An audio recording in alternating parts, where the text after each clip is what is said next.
Hello everyone, welcome to my channel. I'd like to share a video that was given to me by a friend of mine.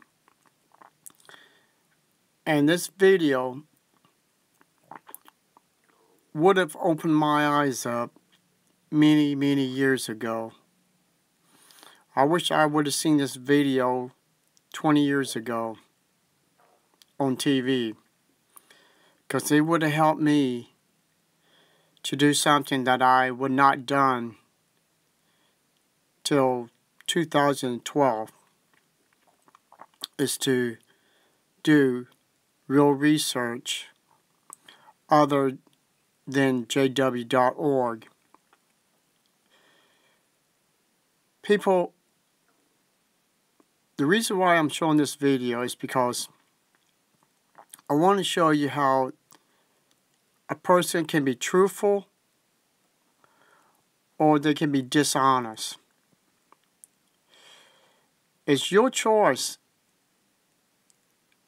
to believe or disagree with someone.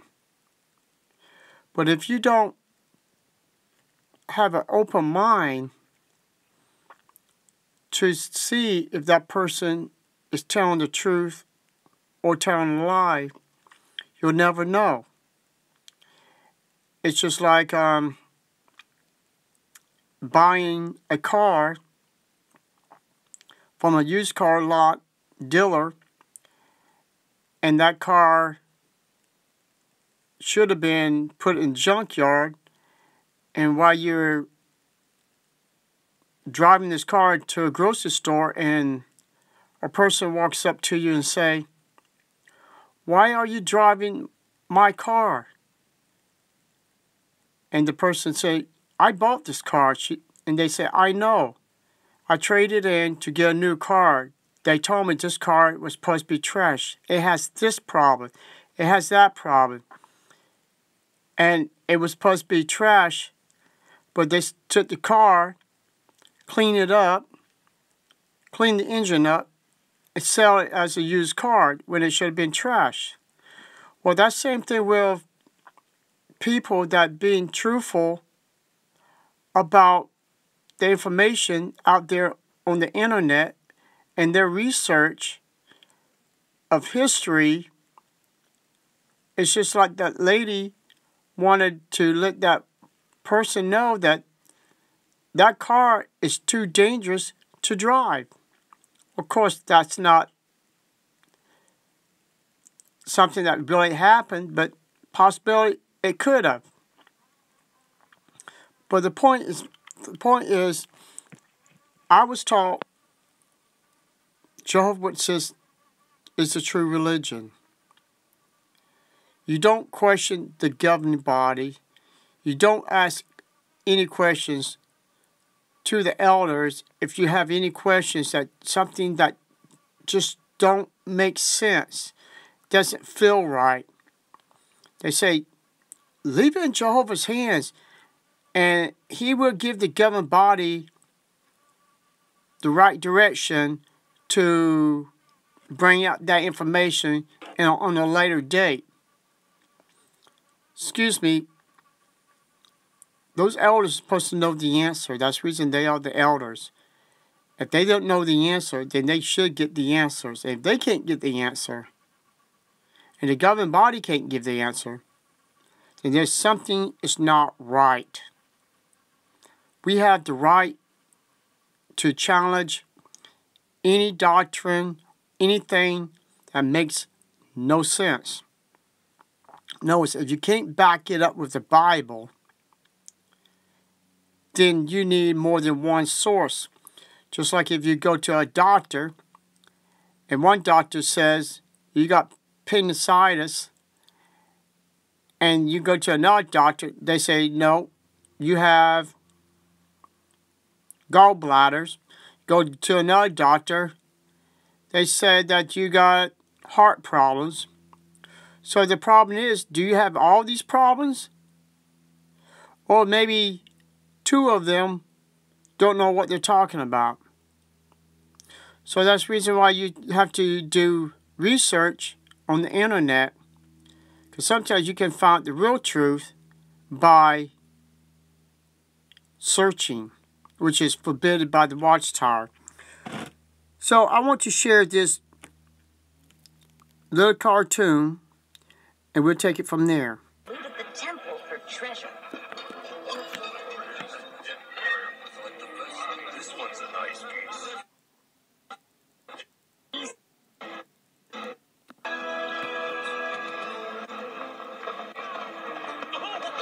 Move it!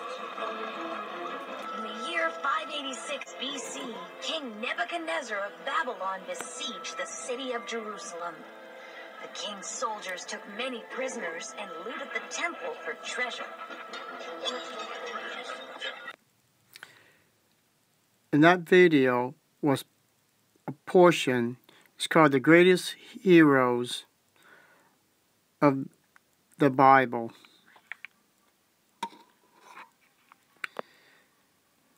And this is the guy's name, his YouTube channel. And it's part 5 of Daniel in the Lion's Den, which I've seen most of the videos. It's really awesome. But the thing I wanted to bring out, if you noticed what the boy was talking about, this one here, mentioned twice, I recorded it. Jerusalem fell, and the first temple fell too. It was 586. Some places say 587, but you know, between those 2 years. So my question is, why is WatchTower's teaching is different from this cartoon? Now, if I was Jehovah's Witnesses and saw this cartoon and tried to prove WatchTower's teaching a lie by doing research outside of Jehovah's Witnesses religion, and I stay off jw.org, I would have found out that there's too much proof out there to prove Jerusalem was destroyed by Nebuchadnezzar in 586, 587. Thanks to a friend of mine that posted this a long time ago, Snarky Apologist. Excuse me. You have names, books, reference, page number, and the year 586, 587, and you see so much proof right there. And that's just one page. Second page.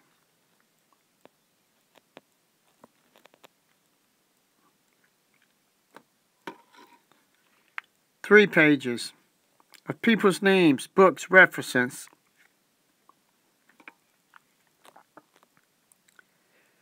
Now, why is there no 607 in here? How can all these people, all their proof, books, page numbers, will be a lie? And when you got 7 men that was being chosen by God to be truthful, honest, and no lies is supposed to come out of their mouths, because remember, everything they get is supposed to be from heaven.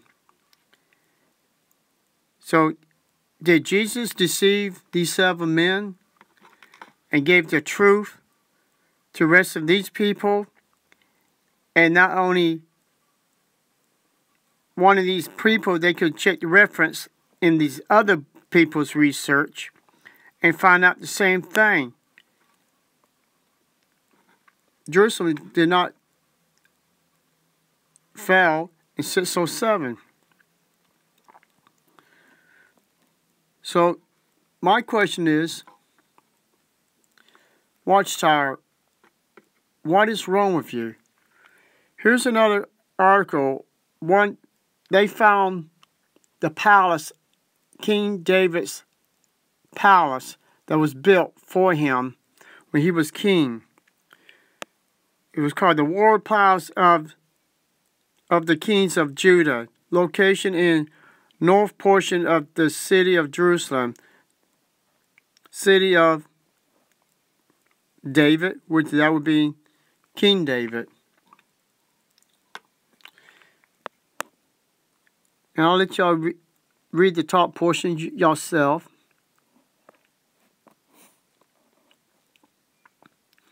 But the main thing I wanted to bring out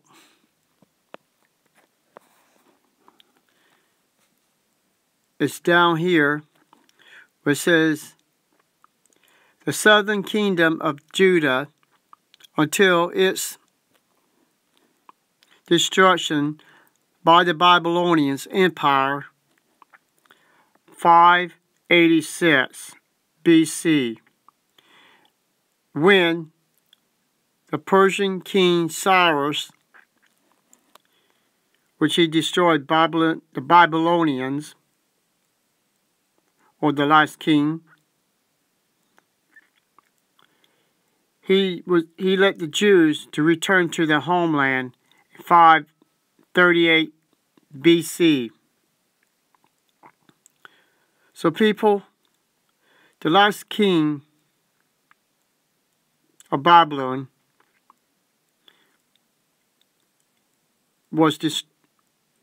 took off the throne, and the Jews, the captive Jews, was able to return their homeland.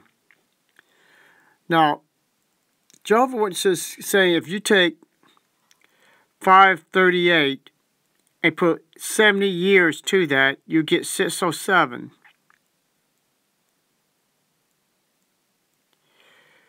But the problem is,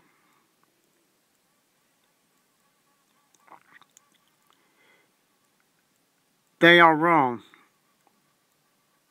Because here's the problem. 607, Nebuchadnezzar's father was still alive. He was born in 626. No, he was on throne 626. And he died 605. So, how did Nebuchadnezzar was able to destroy Jerusalem on Nebuchadnezzar's 18th year when in 607, when his father was on the throne? It would be impossible. And all those dates that I showed y'all prove that Jerusalem fell 586 or 587. So my question is, are we supposed to believe these men are representative of God when there's so much proof out there that we prove that these men are not inspired by God and they are frauds to any religion, or in this case, con artists, to deceive people to make them believe that they're going to get everlasting life when actually they will die with these men. These men has covered up pedophiles throughout all the congregations. Don't believe me? Go to Control, Jakke, Control, and watch Jeffrey Jackson on the stand lying through his teeth that he did not know, and it was not his department to know anything about child abuse, which everybody from the elders all the way up to the ones become or is the governing body knows Jehovah Witnesses inside out. Matter of fact, you can't write a letter and your elders will not find out. So whatever comes from the top always goes back to the bottom. Or the bottom goes always up to the top. So Jeffrey Jackson lied on the stand. People, you need to wake up. These are not God's people. Thank you.